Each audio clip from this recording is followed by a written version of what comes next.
चारधाम यात्रा की तैयारियों को परखने के लिए राज्य के 7 जिलों में मॉक ड्रिल आयोजित की गई। इसमें आपदा प्रबंधन और राहत बचाव व्यवस्थाओं की जांच की गई।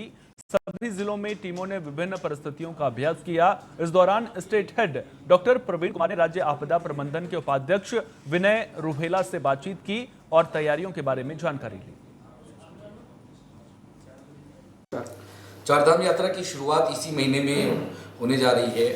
19 तारीख से यमुनोत्री और गंगोत्री के कपाट 19 तारीख को खुल जाएंगे। 22 तारीख को केदारनाथ के कपाट खुलेंगे और 23 तारीख को बद्रीनाथ के कपाट खुलेंगे। उससे पहले सरकार अपनी तैयारी को पुख्ता कर लेना चाहती है। उसी के मद्देनजर आज मॉक ड्रिल का आयोजन किया गया। जितनी यात्रा मार्ग पे हैं और जहाँ जहाँ भी भीड़ भाड़ की संभावना हो सकती है वहाँ सभी जगह मॉक ड्रिल का आयोजन किया गया है। इसी मुद्दे पर बात करने के लिए इस वक्त हमारे साथ हैं विनय रुहेला जी, जो कि उपाध्यक्ष हैं राज्य आपदा प्रबंधन प्राधिकरण में। इनसे हम बात करते हैं। रुहेला जी, किस तरह से आप लोगों ने तैयारी की है और आज मॉक ड्रिल भी, इसके पीछे की क्या वजह है?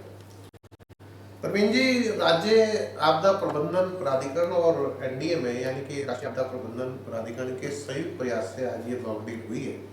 इस मॉडल का उद्देश्य है कि चार धाम यात्रा जो तीर्थ यात्रा है उसके अंतर्गत यात्रा सुव्यवस्थित हो, सतर्कतापूर्ण हो, सुरक्षा हो और बचाव हमारा उद्देश्य है। इन्हीं परिस्थितियों को रखते हुए यात्रा के अंतर्गत 19 तारीख को अक्षय तृतीया पे अपने यमुनोत्री गंगोत्री और उसके बाद केदारनाथ जी 22 तारीख को, 23 तारीख को बद्रीनाथ जी के कपाट खुलेंगे और यात्रा प्रारंभ हो जाएगी। इससे पूर्व जो है 13 लाख से अब तक के रजिस्ट्रेशन हो चुके हैं। मैं समझता हूँ पिछली बार भी बहुत अच्छी यात्रा हुई है और माननीय मुख्यमंत्री जी के नेतृत्व में, उनके मार्गदर्शन में और विभिन्न प्रकार से जो कठिनाई आई है उनको समाधान करते हुए लगभग 51 लाख यात्री उत्तराखंड में यात्रा के अंतर्गत आए थे। ये यात्रा राज्य की आर्थिकी है, राज्य के लिए सांस्कृतिक धरोहर है, साथ ही जो है अपनी सुरक्षा की एवं सफलता के लिए पुख्ता इंतजाम करने में राज्य सरकार अपनी पूरी समर्थ शक्ति के साथ में इसका पूरा ध्यान रखती है।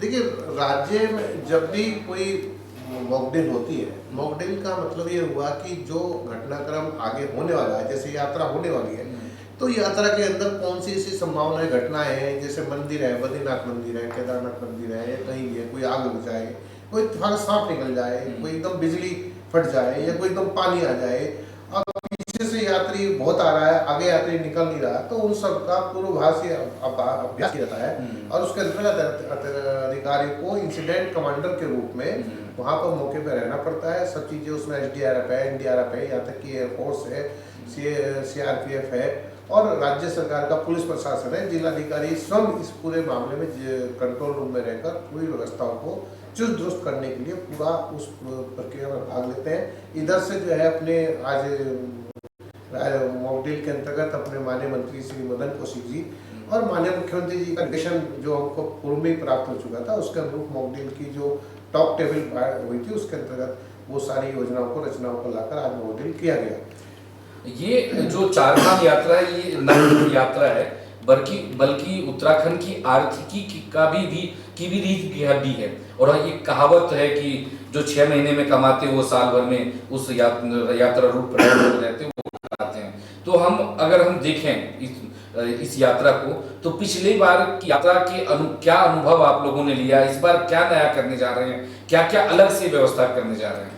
एक तो क्या है कि यात्रा के अंतर्गत एक तो रैपिड रेस्पॉन्स बहुत आवश्यक है। तुरंत कोई घटना होती है उसके अंदर रैपिड रेस्पॉन्स होना चाहिए। तीसरा जो है विभाग, जो अलग अलग विभाग है जो यात्रा के कामों को देख रहे हैं, उनके बीच में कोऑर्डिनेशन अच्छा होना चाहिए।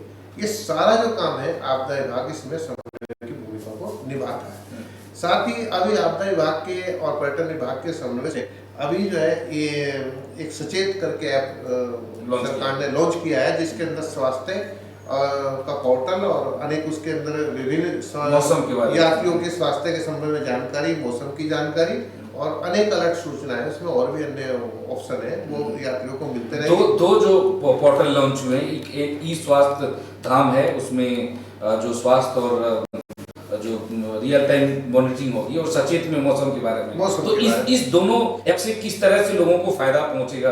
क्या लोगों को जो यात्री आ रहे हैं उनके मोबाइल में ये ऐप डाउनलोड होने चाहिए? जी बिल्कुल डाउनलोड होने चाहिए और सरकार इसकी व्यवस्था भी कर रही है। और उनको डाउनलोड यात्रियों को करना चाहिए अपने सीधे उससे आने से पहले।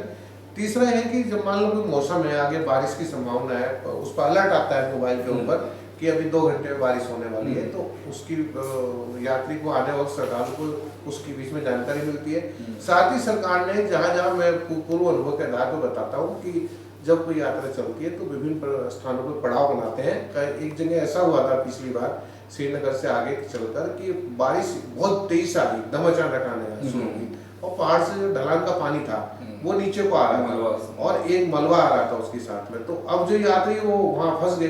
तो ऐसे जो बिल्कुल ऐसे स्थान होते हैं जहाँ पे खतरा होता है, वहाँ पे विभिन्न प्रकार के कॉलेजों को, धर्मशालाओं को सुरक्षित रखते हैं, वहाँ पे अनेकों व्यवस्था रखते हैं, वहाँ खाने पीने की व्यवस्था भी रखते हैं। साथ ही जब यात्रा अगर रुक जाती है तो वहाँ यात्राओं के अंतर्गत भोजन की व्यवस्था रखी जाती है कि वहाँ पे अगर 2 से 5 घंटे रुकना पड़ गया तो उनको भोजन की व्यवस्था रखी जाती है।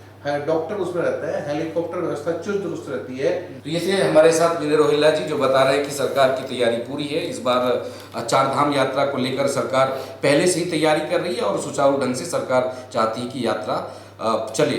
अपने कैमरा सहयोगी आशुक साहब, doctor Praveen Kumar, ten news, Dehradun.